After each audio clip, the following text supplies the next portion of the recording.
साथियों, 15 अगस्त को लाल किले पर प्रधानमंत्री का भाषण एक गौरवमयी परंपरा है इस देश की। बचपन में पूरे परिवार के साथ प्रधानमंत्री का भाषण 15 अगस्त का जरूर सुना जाता था, भले प्रधानमंत्री किसी पार्टी के हो। और इस गौरवमयी परंपरा को स्थापित किया पंडित जवाहरलाल नेहरू ने कि इतिहास के एक प्रतीक पर खड़े होकर भारत के भविष्य की बात करना, भारत से साझा करना अपने भविष्य के सपने।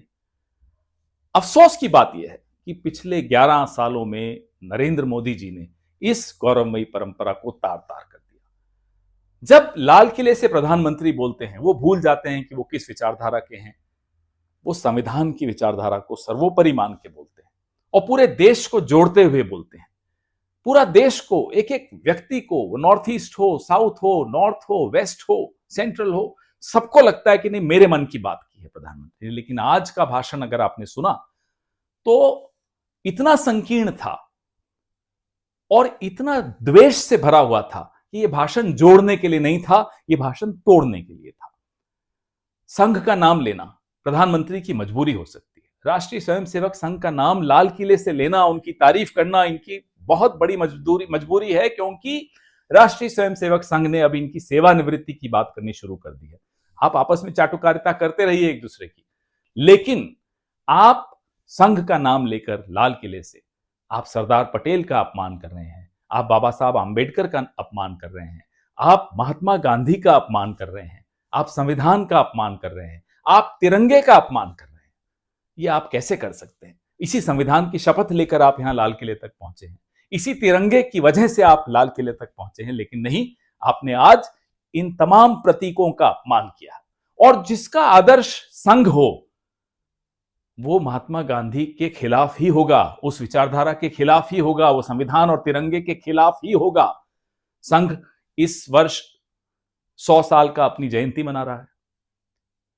पहले 25 साल संघ ने मुखबिरी करके गुजारे अंग्रेजों, उसके अगले 25 साल तिरंगे और संविधान का तिरस्कार करते हुए गुजारे, और उसके बाद वाले 25 साल इन्होंने मंदिर मस्जिद के झगड़े पैदा करके गुजारे।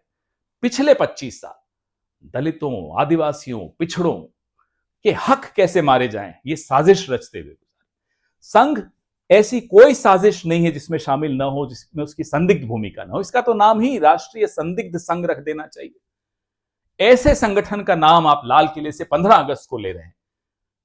बहुत अफसोस हुआ, पूरे देश को अफसोस हुआ। और इतने अंधे हो गए हैं आप इस संविधान के खिलाफ, इस देश की आत्मा के खिलाफ, इस देश की विचारधारा के खिलाफ, कि आज पेट्रोलियम मिनिस्ट्री ने एक पोस्टर निकाला। उस पोस्टर में सावरकर तिरंगे से भी ऊपर, गांधी जी से तो ऊपर रखा ही, तिरंगे से भी ऊपर रखा, और उस पोस्टर से आंबेडकर जी गायब, नेहरू जी गायब, नीचे भगत सिंह जी और सुभाष चंद्र बोस रखे हुए हैं। अरे किसका नाम ले रहे हैं आप? जिनकी भूमिका संदिग्ध रही हो, जिनका इतिहास बहुत बुरी तरह से काला हो, उस व्यक्ति को आप 15 अगस्त के दिन तिरंगे से ऊपर स्थापित करने की कोशिश कर रहे हैं। आप सामान्यकरण कर रहे हैं। You are normalising Savarkar, you are normalising the conspirators of Mahatma Gandhi's assassination. यह सामान्यकरण हम होने नहीं देंगे, ये देश नहीं होने देगा। ये देश संघ के खिलाफ हमेशा रहा है। आप तिकड़म से जीत जाते हैं, वो तिकड़म भी अब एक्सपोज हो रही है। इसका मतलब नहीं कि आपने देश का दिल जीत लिया, इसका मतलब यह नहीं कि गोडसे जीत सकता है, इसका मतलब नहीं कि सावरकर इस देश में कभी जीत सकता है। जय हिंद।